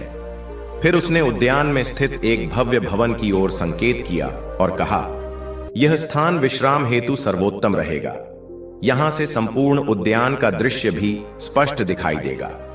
इसके पश्चात अनुराग ने संरक्षक के हाथ में 2 सिक्के रखकर कहा, कृपया इन सिक्कों से हमारे लिए कुछ भोजन मंगवा दें। वृद्ध सलीम ने मन ही मन सोचा, यह अच्छा हुआ कि मैंने ऐसे संपन्न और सुसंस्कृत व्यक्ति को दंडित नहीं किया। इन सिक्कों से उत्तम भोजन भी आ जाएगा और मेरे पास कुछ शेष भी रहेगा। इसके पश्चात वह उन्हें उद्यान की ऊंची बारादरी में विश्राम हेतु छोड़कर भोजन लाने चला गया। इधर अनुराग की इच्छा हुई कि वह ऊपर जाकर उद्यान का दृश्य देखे, किंतु उसने देखा कि ऊपर जाने का मार्ग ताले से बंद था। जैसे ही संरक्षक भोजन लेकर आया, अनुराग ने विनम्रता से पूछा, क्या आप हमें ऊपर ले जाकर उद्यान का दृश्य दिखा सकते हैं? हकीम साहब ने चाबी निकालकर ताला खोल दिया। दोनों ऊपर गए और वहां का अद्भुत दृश्य देखकर अत्यंत प्रसन्न हुए। अनुराग ने अनुरोध किया, कृपया हमें यहीं सोने की अनुमति दें और साथ ही आप हमारे साथ भोजन ग्रहण करें तथा विश्राम करें। वृद्ध ने सोचा, संभवतः आज महाराज नहीं आएंगे, अन्यथा वे पहले ही कोई संदेश भेज देते। उसने मन में विचार किया कि ऐसे उदार व्यक्ति की बात अस्वीकार नहीं करनी चाहिए। अतः उसने न केवल उन्हें विश्राम हेतु स्थान दिया, बल्कि महाराज के लिए सुरक्षित रखे गए भोजन को भी उन्हें परोसा। भोजन और पेय की चर्चा पुराने जड़ाऊ पात्रों में स्वादिष्ट व्यंजन परोसे गए। भोजन करने के पश्चात अनुराग ने पूछा, क्या कुछ पीने को भी मिलेगा? संरक्षक ने उत्तर दिया, मैं शरबत ला सकता हूं, किंतु शरबत भोजन से पूर्व पिया जाता है, बाद में नहीं। अनुराग हंसते हुए बोला, आप सही कह रहे हैं, किंतु मेरा तात्पर्य शरबत से नहीं, अंगूरी मदिरा से था। संरक्षक ने तुरंत कहा, देखो, मैं एक धर्मपरायण व्यक्ति हूं और हमारे धर्म में मदिरा वर्जित मानी गई है। मैं 4 बार हज भी कर चुका हूं, इसलिए मदिरा पान तो दूर, मैंने उसे देखा तक नहीं। अनुराग मुस्कुराते हुए बोला, मैं आपको एक उपाय बताता हूं। बाग की खाई के पास एक खच्चर बंधा हुआ है। अनुराग मुस्कुराते हुए बोला, आप उस खच्चर को ले आइए, मैं उसमें एक स्वर्ण मुद्रा एक रूमाल में बांध कर रख दूंगा। आप इसे लेकर मदिरा भंडार तक जाइए और वहां के स्वामी को इशारे से वह सिक्का दिखा दीजिए। वह समझ जाएगा और मदिरा से भरी मटकी खच्चर पर लाद देगा। फिर आप खच्चर को यहां वापस ले आइए और हम स्वयं मटकी उतार लेंगे। इस प्रकार आपको मदिरा को छूने की भी आवश्यकता नहीं होगी और मेरा कार्य भी संपूर्ण हो जाएगा। बूढ़े सलीम को अनुराग की युक्ति में कोई अनुचित बात नहीं लगी। उसने वैसा ही किया जैसा अनुराग ने कहा था। खच्चर लौटने पर अनुराग ने मटकी उतारी और वृद्ध से कहा, आपने हम पर बहुत कृपा की है, अब कृपया थोड़ा और उपकार करें और हमारे लिए कुछ ताजे फल भी ले आइए। उद्यान के संरक्षक ने यह भी स्वीकार कर लिया। उसने स्वच्छ वस्त्र बिछाकर कटे हुए फल थाल में सजाए और उनके साथ गिलास भी रख दिए। फिर वह कुछ दूरी पर जाकर बैठ गया ताकि कोई उसे मदिरा पान के लिए बाध्य न कर सके। जब अनुराग और पद्मिनी मदिरा के प्रभाव में आ गए तो अनुराग ने प्रसन्नता पूर्वक कहा, हम कितने भाग्यशाली हैं कि इस अज्ञात नगर में हमें इतनी सुंदर शरण स्थली प्राप्त हुई। इसके पश्चात दोनों ने मिलकर गीत गाना प्रारंभ किया। उनका मधुर स्वर सुनकर संरक्षक भी आनंदित हो उठा और समीप आकर बैठ गया। अनुराग ने मुस्कुराते हुए कहा, दारोगा साहब, आप अत्यंत नेक व्यक्ति हैं, कृपया हमारे आनंदोत्सव में सम्मिलित होइए। मैं आपकी प्रशंसा में एक छंद सुनाऊंगा। दारोगा हंस पड़ा और बोला, आप दोनों के हर्षोल्लास में मैं पहले ही आनंदित हूं, और क्या चाहिए। फिर वह पुनः कुछ दूरी पर जाकर बैठ गया। पद्मिनी ने अनुराग को चिढ़ाते हुए कहा, यदि आप चाहें तो मैं इस बूढ़े कर्मकांडी को भी मदिरा पिला सकती हूं। अनुराग हंसकर बोला, यदि ऐसा हो जाए तो मनोरंजन और बढ़ जाएगा। पद्मिनी ने कहा, आप उसे आमंत्रित करें और अपने हाथों से मदिरा का गिलास दीजिए। यदि वह स्वीकार कर ले तो ठीक, अन्यथा आप स्वयं उस गिलास को ग्रहण कर लीजिए और फिर देखिए मैं उसे इस ओर किस प्रकार आकृष्ट करती हूं। अनुराग ने दारोगा को पुकारते हुए कहा, दारोगा साहब, यह उचित नहीं लग रहा कि आप हमसे दूर बैठे रहें और हम यहां चांदनी का आनंद लें। हम आपको बाध्य नहीं करेंगे, किंतु कृपया यहां आकर इस सुंदरी के समीप तो बैठ सकते हैं। बूढ़ा संरक्षक यह सुनकर प्रसन्न हो गया कि उसे इतनी सुंदर स्त्री के समीप बैठने का अवसर मिल रहा है। वह गर्व के साथ अपनी भौहें ऊंची करते हुए पद्मिनी के पास आ बैठा। अनुराग ने संकेत किया तो पद्मिनी ने मधुर स्वर में गीत गाना आरंभ कर दिया। गीत समाप्त होने पर अनुराग ने एक गिलास मदिरा भरकर दारोगा को दिया और कहा, यदि आप इस गान से प्रसन्न हुए हैं और इसका पुरस्कार देना चाहते हैं तो कृपया यह गिलास स्वीकार करें। बूढ़े ने मुस्कुराकर कहा, मैं पहले ही अपनी विवशता स्पष्ट कर चुका हूं, अन्यथा मैं तुम्हारी बात अस्वीकार कैसे कर सकता था। अनुराग ने उत्तर दिया, जैसी आपकी इच्छा। यह कहकर उसने स्वयं गिलास ग्रहण कर लिया। तभी पद्मिनी ने एक सेब के 2 टुकड़े कर दिए और एक टुकड़ा दारोगा की ओर बढ़ाते हुए बोली, दारोगा जी, यदि आप मदिरा ग्रहण नहीं करते तो फल तो स्वीकार कर सकते हैं, इसे खाने में तो कोई अनुचित बात नहीं होगी। बूढ़े ने धन्यवाद देते हुए सेब ले लिया और खाने लगा। इसके पश्चात पद्मिनी ने पुनः मधुर स्वर में गीत गाना प्रारंभ कर दिया। अब बूढ़ा संरक्षक पूरी तरह से उसकी आवाज में बंध चुका था, जबकि अनुराग ने सोने का नाटक कर लिया। गीत समाप्त होने पर पद्मिनी ने नाराजगी भरे स्वर में कहा, देखिए इनकी कितनी बुरी आदत है, केवल 2 गिलास मदिरा पीकर ही निद्रा में चले गए और मैं अकेली रह गई। अब कृपया मुझे अकेला न छोड़ें, मेरे पास आकर बैठिए। बूढ़ा तो पहले ही मोहित हो चुका था, वह तुरंत उसके समीप आकर बैठ गया। पद्मिनी समझ गई कि अब वह बूढ़े को मदिरा पिला सकती है। उसने एक गिलास भरकर उसकी ओर बढ़ाते हुए कहा, देखिए आपको मेरे सिर की सौगंध है, इससे इनकार मत कीजिए। यदि इसका कोई पाप होगा तो मैं अपने ऊपर ले लूंगी। यह कहकर उसने स्नेह भरे भाव से गिलास उसके होंठों से लगा दिया। बूढ़े ने बिना किसी झिझक के गिलास खाली कर दिया और शेष सेब भी खा लिया। फिर पद्मिनी ने दूसरा गिलास बढ़ाया, जिसे उसने सहर्ष स्वीकार कर लिया। जैसे जैसे मदिरा का प्रभाव बढ़ा, बूढ़ा स्वयं ही गिलास भर भर कर पीने लगा। इतने में अनुराग भी चारपाई से उठकर मुस्कुराते हुए बोला, बड़े मियां, आप तो पहले बड़े संयमी लगते थे, अब यह परिवर्तन कैसे आ गया? बूढ़ा ठहाका लगाकर बोला, अरे मैंने कहां पी है, यह तो तुम्हारी संगिनी ने मुझे जबरदस्ती पिला दी। इसी प्रकार वे सभी हंसी मजाक करते हुए आधी रात तक मदिरा का सेवन करते रहे। जब दारोगा पर अत्यधिक नशा चढ़ गया तो पद्मिनी ने कहा, अब चारों ओर घना अंधकार प्रतीत हो रहा है, कहिए क्या मैं दीपक प्रज्वलित कर दूं? बूढ़े ने उत्तर दिया, अच्छा यदि तुम्हें ठीक लगे।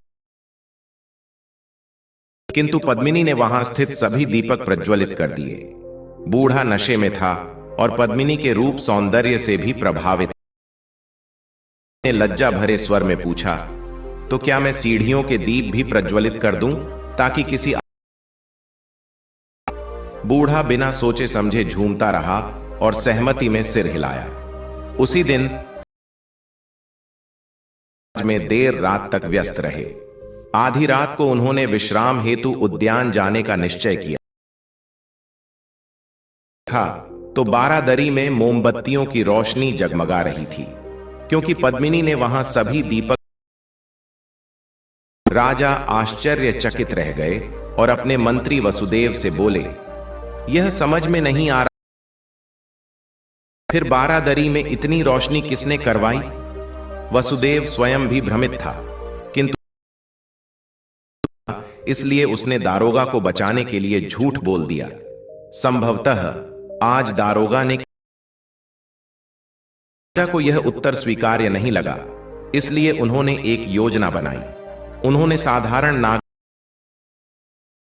मंत्री वसुदेव तथा मुख्य अंगरक्षक जयेंद्र को साथ लेकर चुपके से उद्यान की ओर प्रस्थान किया कि मुख्य प्रवेश द्वार खुला हुआ था। राजा को दारोगा की इस लापरवाही पर क्रोध आया। द्वार क्यों खुला है वसुदेव? क्या तुम्हारे पास इसका कोई उत्तर है? फिर राजा ने उन सभी को कर ऊपर छत की ओर बढ़े ताकि यह देख सकें कि भीतर क्या चल रहा है।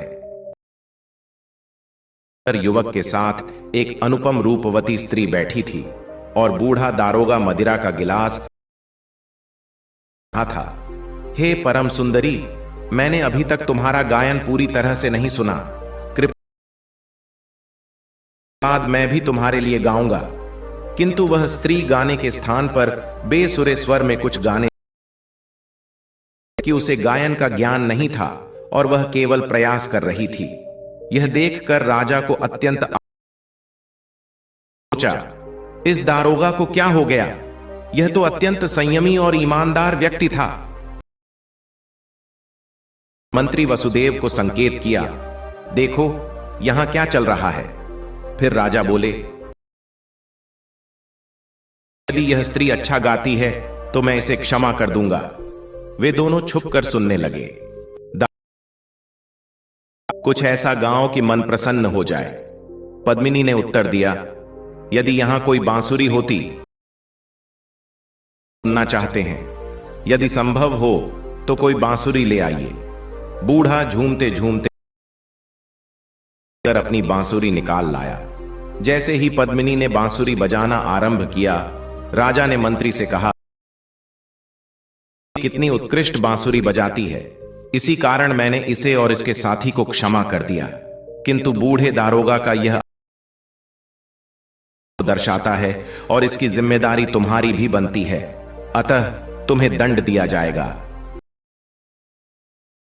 भगवान करे कि यह स्त्री बुरी बांसुरी बजाए। राजा ने पूछा, तुम ऐसा क्यों कह रहे हो? यदि ऐसा होता तो यह दोनों अब तक मारे जा चुके होते और उनके साथ मरना मेरे लिए भी। राजा यह सुनकर हंस पड़े। पद्मिनी बार बार बांसुरी बजाती रही और उसी राग को दोहराती प्रसन्न हुए।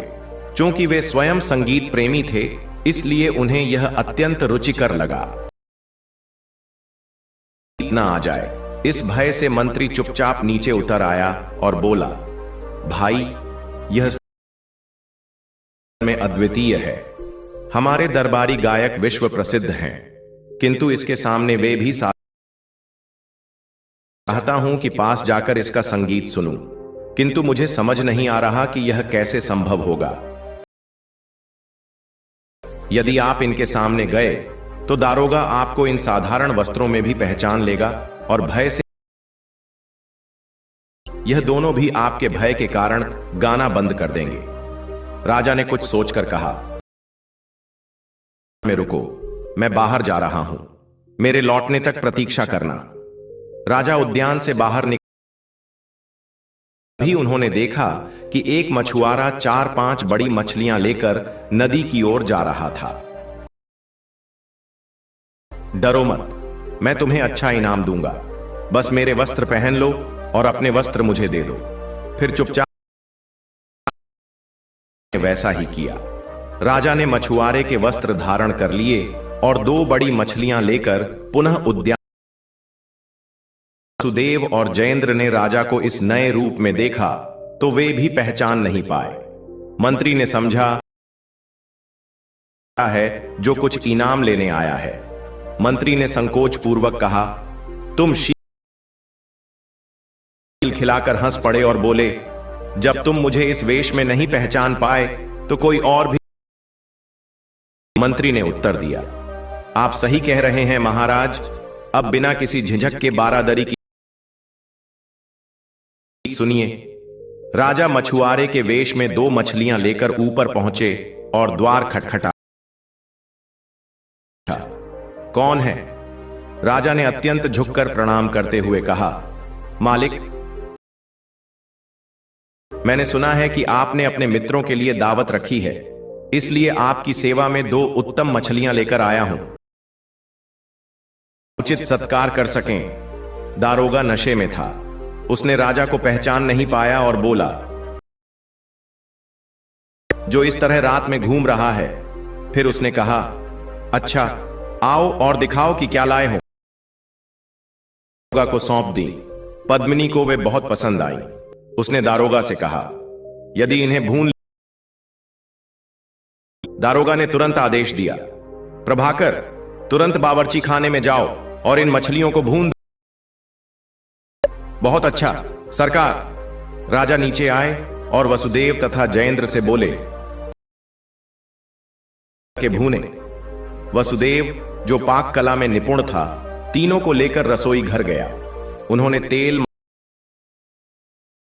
मछलियों को अच्छी तरह साफ किया और उन्हें स्वादिष्ट रूप से भून दिया। इसके बाद उन्होंने मछली के टुकड़ों ऊपर ले आए।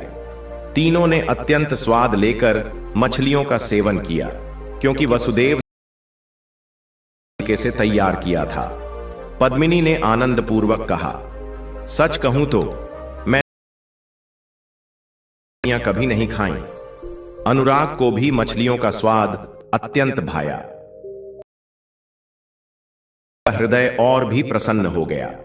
उसने अपने पास रखी स्वर्ण मुद्राओं की थैली निकाली और मछुआरे हुए कहा, देखो भाई, मेरे पास जो कुछ भी था वह अब तुम्हें सौंप दिया।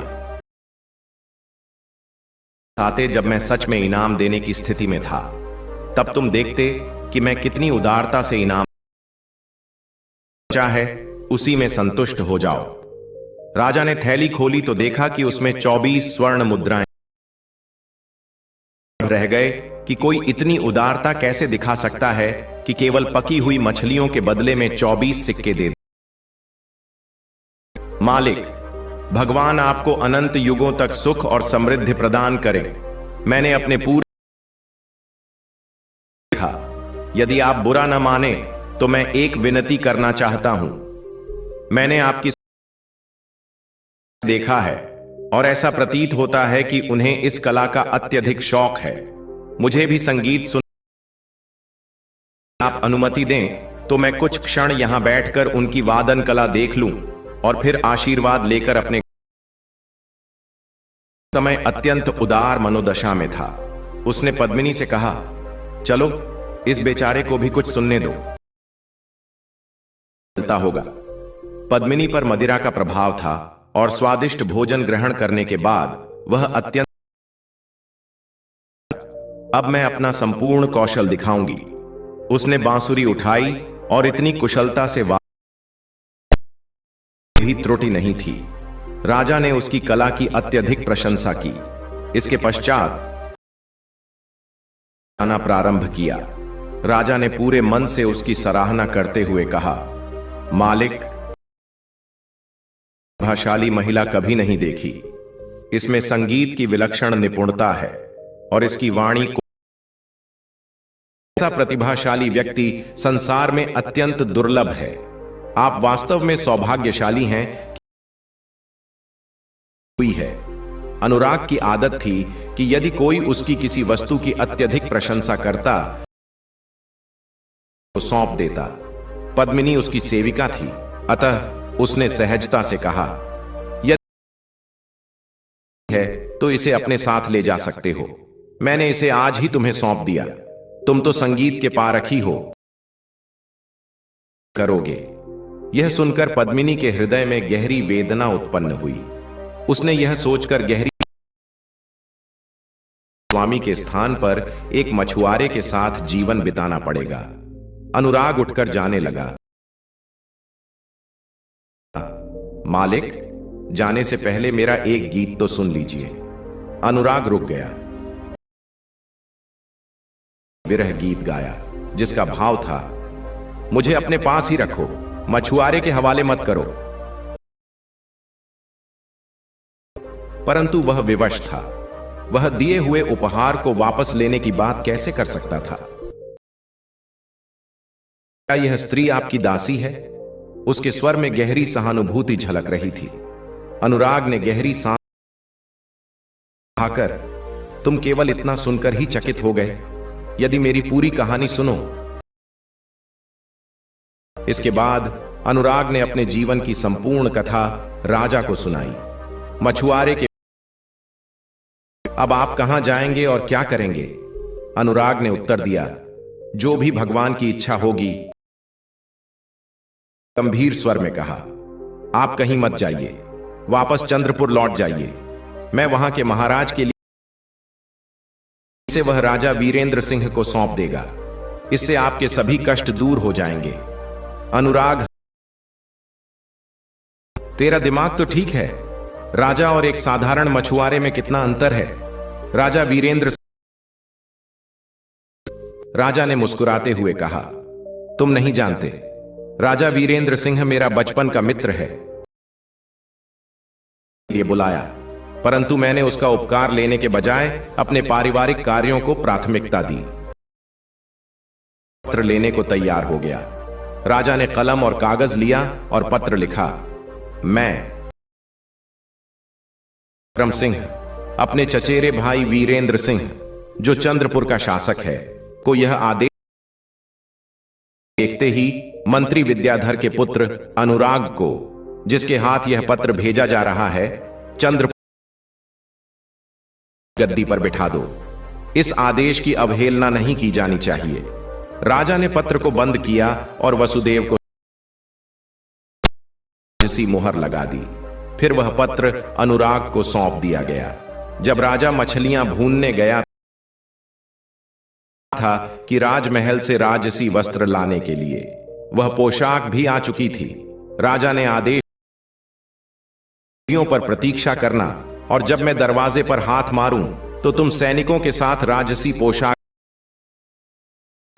इस बीच बूढ़ा दारोगा नशे में यह सब देख रहा था। जब अनुराग पत्र रोते हुए सीढ़ियों के दरवाजे तक गई, फिर लौट आई। दारोगा की शंका और राजा की कहा, प्रभाकर, तू तो एक साधारण मछुआरा है।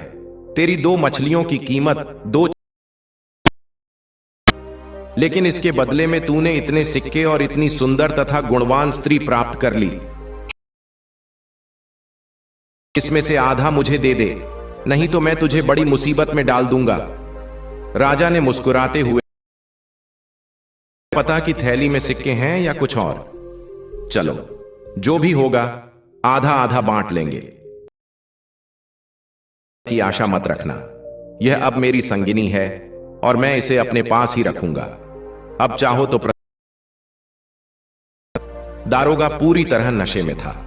मछुआरे की यह बात सुनकर उसका क्रोध सातवें पास रखी चीनी मिट्टी की तश्तरी उठाई और बिना कुछ सोचे समझे राजा के सिर पर दे मारी। स्वयं को बचा लिया। तश्तरी दीवार से टकराकर चकनाचूर हो गई।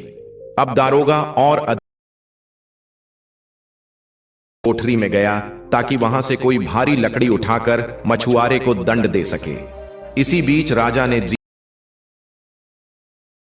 यह देखकर जेंद्र और 4 सेवक तुरंत छत पर आ गए। वहां एक छोटा सिंहासन रखा था। गए उनके पीछे चारों ओर सेवक खड़े हो गए। एक ओर वसुदेव था और दूसरी ओर बारादरी की छत पर एक लघु राज दरबार सज गया। इधर बूढ़ा दारोगा लकड़ी लेकर जब उसने ऊपर देखा तो वहां कोई मछुआरा नहीं था, बल्कि उसने देखा कि राजा सिंहासन पर आसीन है। मली यह देखने के लिए कि यह सपना है या वास्तविकता। कुछ क्षणों के बाद राजा ने मुस्कुराते हुए कहा, बड़े मियां, क्या हुआ? क्यों इधर उधर घबराकर देख रहे हो? अब दारोगा को एहसास हुआ कि असली मछुआरा तो स्वयं राजा ही थे। वह तुरंत राजा के चरणों में गिर पड़ा और अपनी दाढ़ी उनके जूतों पर मलते हुए अपने सभी अपराधों के लिए क्षमा याचना करने लगा। राजा ने शांत स्वर में कहा, तुम्हारे केवल एक नहीं बल्कि कई अपराध हैं। बाघ का द्वार खुला छोड़ना, अजनबियों के साथ मदिरा पान करना, दूसरों से मिली चीजों में अपना हिस्सा मांगना और जब ना मिले तो बलपूर्वक छीनने का प्रयास करना। लेकिन मैं तुम्हारी वृद्धावस्था और जीवन भर की निष्ठा को ध्यान में रखते हुए तुम्हें क्षमा करता हूं। परंतु ध्यान रखना, भविष्य में यदि ऐसी कोई गलती हुई तो क्षमा नहीं होगी। यह सुनकर पद्मिनी को भी समझ में आ गया कि बाघ का असली स्वामी स्वयं राजा ही है। अब उसे किसी मछुआरे के हवाले नहीं किया जाएगा। फिर राजा ने पद्मिनी से कहा, अब तो तुम्हें झांत हो ही गया होगा कि मैं कौन हूं। मैंने संपूर्ण जगत में अनुराग जैसा विशाल हृदय वाला कोई नहीं देखा, जो मात्र प्रशंसा पर अपनी सबसे प्रिय चीज तक त्यागने को तैयार हो जाता है। मैंने उसे पत्र के माध्यम से चंद्रपुर का महाराज नियुक्त कर दिया है। जब वह अपनी जिम्मेदारी संभाल लेगा तब मैं तुम्हें भी उसके पास भेज दूंगा। तब तक तुम मेरे राजमहल में सुरक्षित रहो। पद्मिनी की प्रसन्नता का ठिकाना नहीं रहा। राजा उसे अपने महल ले गए और अगले दिन अपनी रानी विद्यावती के हाथों सौंप दिया।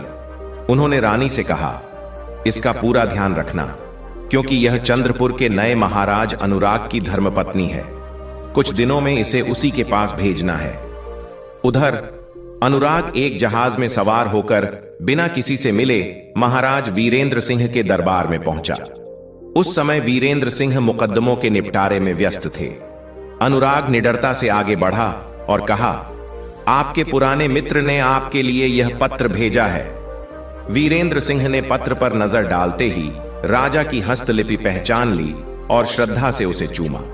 फिर उन्होंने मंत्री दामोदर को पत्र पढ़ने के लिए दिया। जैसे ही दामोदर ने पत्र देखा, उसके पैरों तले जमीन खिसक गई। उसने आतंकित होकर बहाना बनाया और बाहर जाकर राजा की मुहर लगे पत्र को अपने दांतों से फाड़कर निगल लिया। फिर वह वापस दरबार में आया और कहा, महाराज, इस पत्र में लिखा है कि अनुराग को चंद्रपुर का महाराज बना दिया जाए, किंतु यह पत्र मुझे जाली प्रतीत होता है। मुझे संदेह है कि अनुराग ने आपसे और मुझसे अपने अपमान का बदला लेने के लिए यह चाल चली है। अवश्य ही उसने राजा से हमारी शिकायत की होगी, किंतु राजा कोई नासमझ नहीं है जो किसी की बातों में आ जाए।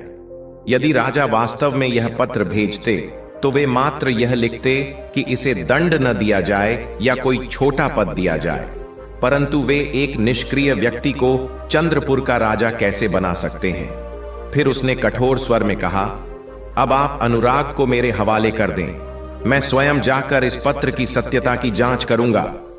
वीरेंद्र सिंह भी यह सोचकर असमंजस में पड़ गए कि कोई इतनी आसानी से अपना पद कैसे सौंप सकता है। इसलिए उन्होंने दामोदर की बात मान ली। दामोदर ने अनुराग को अपने महल ले जाकर उसकी बेरहमी से पिटाई करवाई। अधिक मारपीट के कारण अनुराग अचेत होकर भूमि पर गिर पड़ा। फिर उसे एक तंग बदबूदार कोठरी में डाल दिया गया। वहां दिन में केवल एक बार उसे सूखी रोटी के टुकड़े और थोड़ा पानी देने का आदेश दिया गया। जब अनुराग को होश आया तो उसने देखा कि वह इतनी कसकर बांधा गया है कि हिल भी नहीं सकता। उसे यह भी पता नहीं था कि वीरेंद्र सिंह को भेजे गए पत्र में आखिर लिखा क्या था। उसने रोते हुए चीख कर कहा, हाय प्रभाकर, मैंने तुझ पर अपना सब कुछ न्यौछावर कर दिया। अपनी संपूर्ण संपत्ति और अपनी प्राणों से भी प्रिय पद्मिनी तक दे दी, और तूने मेरे इस उपकार का यह उत्तर दिया। भगवान तुझे इस छल कपट के लिए कभी क्षमा नहीं करेगा। और मैं भी कितना मूर्ख था जो एक साधारण मछुआरे की बातों में आ गया। 6 दिनों तक दामोदर ने उसे इसी प्रकार कष्ट में रखा। वह चाहता था कि अनुराग की मृत्यु हो जाए। दामोदर स्वयं अनुराग को अपने महल में समाप्त करने का साहस नहीं कर पा रहा था। अंततः 7वें दिन उसने एक षड्यंत्र रचा। उसने बहुमूल्य उपहारों से भरी टोकरियां अपने सेवकों के सिर पर रखवाई और महाराज वीरेंद्र सिंह के समक्ष प्रस्तुत की। वीरेंद्र सिंह ने आश्चर्य से पूछा, यह क्या है? दामोदर ने चतुराई से उत्तर दिया, महाराज, यह बसरे के नए शासक ने आपको भेंट स्वरूप भेजे हैं ताकि आप उसे इस राज्य का राजा बना दें। वीरेंद्र सिंह का क्रोध फूट पड़ा। वह अभी तक जीवित है? मैंने तो सोचा था कि तुमने उसे समाप्त कर दिया होगा। दामोदर सिर झुकाकर बोला, महाराज, मुझे किसी को प्राण दंड देने का अधिकार नहीं है। वीरेंद्र सिंह ने व्यंग्यपूर्ण स्वर में आदेश दिया, तो अब मेरी आज्ञा का पालन करो, उसकी गर्दन काट दो। क्या वह मुझसे मजाक कर रहा है? दामोदर ने क्रोध में दांत पीसते हुए कहा, महाराज, आपकी आज्ञा मेरे सिर माथे पर, किंतु मैं चाहता हूं कि उसका वध सार्वजनिक रूप से हो ताकि मैं अपने सार्वजनिक अपमान का प्रतिशोध ले सकूं। वीरेंद्र सिंह ने कुछ सोचकर इसे स्वीकार कर लिया। शीघ्र ही नगर में घोषणा करवाई गई कि अगले दिन चौराहे पर अनुराग का सिर धड़ से अलग कर दिया जाएगा, क्योंकि उसने मंत्री का अपमान किया था। दामोदर ने अत्यंत अपमानजनक तरीके से अनुराग को एक अंधे घोड़े पर बिठाकर वध स्थल तक ले जाने का आदेश दिया। अनुराग ने क्रोधित होकर कहा, बूढ़े पापी, तूने छल और कपट से मुझे यहां लाया है। याद रख, भगवान निर्दोष के रक्त को बहाने वाले को कभी क्षमा नहीं करेगा। दामोदर ने क्रोध से दांत पीसते हुए उत्तर दिया, दुष्ट, तू इस प्रकार सबके सामने मेरा अपमान कर रहा है। खैर, अब तुझे अपनी करनी की सबसे बड़ी सजा मिलने ही वाली है। अनुराग को नगर के बीचों बीच स्थित चौराहे पर लाया गया, जहां अपराधियों को दंड दिया जाता था। झल्लाद ने कहा, मुझे तुम्हारे पिता के समय की याद है। मैं तुम्हारा सेवक रहा हूं, किंतु अपने कर्तव्य के कारण विवश हूं। यदि तुम्हारी कोई अंतिम इच्छा हो तो बताइए। अनुराग ने सिर उठाकर कहा, मुझे बस एक घूंट जल चाहिए। झल्लाद ने तुरंत एक सेवक से पानी मंगवाया। अनुराग धीरे धीरे जल पीने लगा। इसी बीच दामोदर अधीर होकर चिल्लाया, तुम इतनी देर क्यों कर रहे हो? तुरंत इसका वध क्यों नहीं कर देते? जनता में मौजूद लोग मंत्री की निर्दयता पर उपहास करने लगे, किंतु उसे कोई फर्क नहीं पड़ा। झल्लाद ने मंत्री को क्रोधित होते देखा तो उसने तलवार निकाल ली। जैसे ही वह वार करने को था, वीरेंद्र सिंह ने महल की खिड़की से सिर बाहर निकालकर जोर से कहा, रुको, इसे अभी मत मारो। मुझे दिख रहा है कि एक विशाल सेना हमारी ओर बढ़ रही है। पहले यह पता लगाओ कि क्या हो रहा है। दामोदर यह नहीं चाहता था कि अनुराग जीवित रहे। उसने जल्दबाजी में कहा, यह तो भीड़ है जो इस पापी का वध देखने आई है। आप झल्लाद को तुरंत आदेश दें कि वह अपना कार्य पूरा करे। वीरेंद्र सिंह ने ध्यानपूर्वक देखा और कहा, नहीं, यह तो एक सैन्य दल है। झल्लाद, रुक जाओ, पहले देखता हूं कि कौन आ रहा है। कुछ समय बाद जब पद्मिनी को उसकी रानी के पास भेज दिया गया था, तो राजा विक्रम सिंह अनुराग और उसकी सेविका को भूल गए थे। परंतु एक दिन महल में उन्होंने किसी का अत्यंत करुण विरह गीत सुना। राजा चकित रह गए कि इतना दुखदायक गीत कौन गा रहा है। पूछताछ करने पर सेवकों ने बताया, यह वही सेविका गा रही है जिसे आपने अपने संरक्षण में रखा था। वह अनुराग से बिछड़ने के दुख में विरह गीत गा रही है। राजा का हृदय द्रवित हो उठा। उन्होंने तुरंत मंत्री वसुदेव को बुलाकर कहा, अनुराग के मामले में अब और विलंब नहीं होना चाहिए। तुम मेरी आज्ञा और सेना लेकर चंद्रपुर जाओ। यदि दामोदर ने उसे छल से मार डाला है तो उसे वहीं दंडित करना, और यदि वह जीवित है तो उसे और वीरेंद्र सिंह को मेरे समक्ष प्रस्तुत करना। अनुराग के सौभाग्य से वसुदेव ठीक उसी समय चंद्रपुर पहुंचा जब झल्लाद तलवार उठाए हुए था। जब उनकी सेना नगर में पहुंची तो जनता ने प्रसन्नता से उनका स्वागत किया और उन्हें मार्ग प्रदान किया। वसुदेव सीधे वीरेंद्र सिंह के दरबार में पहुंचे। वीरेंद्र सिंह सिंहासन से उतरकर स्वयं उनके स्वागत के लिए आगे बढ़े। वसुदेव ने सीधे पूछा, अनुराग का क्या हाल है? क्या उसका वध कर दिया गया? वीरेंद्र सिंह ने उत्तर दिया, नहीं, वह जीवित है। वसुदेव बोले, उसे तुरंत मेरे समक्ष लाया जाए। तत्काल अनुराग को रस्सियों में जकड़कर लाया गया। वसुदेव ने उसकी रस्सियां खोल दी और राजा का फरमान प्रस्तुत किया। इसके बाद उसी रस्सी से दामोदर को बांध दिया गया। वसुदेव वहीं ठहरे और अगले दिन अनुराग, वीरेंद्र सिंह और दामोदर, जो अब कैदी बन चुका था, को लेकर स्वर्ण भूमि की ओर प्रस्थान कर गए। वहां पहुंचने पर राजा विक्रम सिंह को पूरी घटना सुनाई गई। राजा ने अनुराग से कहा, अनुराग, तुम पर भगवान की असीम कृपा है। यदि वसुदेव थोड़ा भी देर करता तो तुम मारे जाते। अब मैं तुम्हें आदेश देता हूं कि तुम अपने इस पुराने शत्रु को दंड दो। अनुराग ने भूमि को चूमते हुए कहा, महाराज, इसमें कोई संदेह नहीं कि यह मेरा पुराना शत्रु है, परंतु यह इतना बड़ा पापी है कि मैं अपने हाथों को इसके रक्त से दूषित नहीं करना चाहता। कृपया मुझे क्षमा करें। राजा मुस्कुराते हुए बोले, तुम सचमुच महान और क्षमाशील हो। यदि तुम नहीं चाहते तो स्वयं इसका वध मत करो। यह कहकर राजा ने झल्लाद को संकेत दिया। झल्लाद ने तुरंत तलवार उठाई और एक ही वार में दामोदर का सिर धड़ से अलग कर दिया। इसके बाद राजा ने अनुराग से कहा, अब तुम चंद्रपुर के नए महाराज बनने के लिए तैयार हो। अनुराग ने हाथ जोड़कर कहा, महाराज, यह आपकी महान कृपा है, किंतु मैं उस अशुभ नगर में नहीं लौटना चाहता। मुझे आपके चरणों में रहने की अनुमति प्रदान करें। राजा ने अनुराग की विनम्र प्रार्थना को स्वीकार कर लिया और उसे एक विशाल जागीर तथा शानदार महल प्रदान कर अपना दरबारी बना लिया। साथ ही उन्होंने पद्मिनी को भी उसकी जीवन संगिनी के रूप में सौंप दिया। राजा वीरेंद्र सिंह से भी नाराज थे कि उन्होंने उनके प्रथम आदेश का पालन क्यों नहीं किया, किंतु वसुदेव ने उनकी ओर से विनती करते हुए कहा, महाराज, इसी कारण अंततः अनुराग की हत्या टल गई। इस पर राजा ने वीरेंद्र सिंह को क्षमा कर दिया और उसे पुनः उसके पद पर बहाल कर दिया। इस प्रकार सत्य, न्याय और धर्म की विजय हुई। सच ही कहा गया है, सत्य संकट में पड़ सकता है किंतु कभी पराजित नहीं हो सकता। प्रिय दर्शकों, अभी कथा यहीं खत्म नहीं होती। अभी हम यह भी जानेंगे कि बेटी के घर भोजन करने से माता पिता को कौन से 3 प्रमुख पाप लगते हैं। 1. आर्थिक निर्भरता का पाप। माता पिता को हमेशा आत्मनिर्भर रहने की सीख दी जाती है। जब वे बेटी के घर जाकर भोजन करते हैं तो यह संकेत देता है कि वे अब अपने पैरों पर खड़े नहीं हैं और अपने दामाद पर आश्रित हो गए हैं। हिंदू धर्मशास्त्रों में इसे अशुभ माना गया है, क्योंकि माता पिता को हमेशा दाता की भूमिका में रहना चाहिए, ग्रहण करने वाले की नहीं। शास्त्रों में कहा गया है, पिता पुत्रम न लघते स्वल्प भिक्षा न याच्यते, अर्थात पिता को अपने संतान से धन या भोजन नहीं मांगना चाहिए, क्योंकि इससे उनकी गरिमा और संचित पुण्य कम हो सकते हैं। यदि माता पिता बेटी के घर भोजन पर निर्भर हो जाते हैं तो उनके पूर्व जन्मों के पुण्य क्षीण हो सकते हैं और आर्थिक संकट के कारण उन्हें मानसिक पीड़ा का भी सामना करना पड़ सकता है। 2. दामाद पर भार बनने का पाप। बेटी का घर उसका ससुराल होता है और वहां की संपत्ति पर अधिकार उसके पति दामाद का होता है।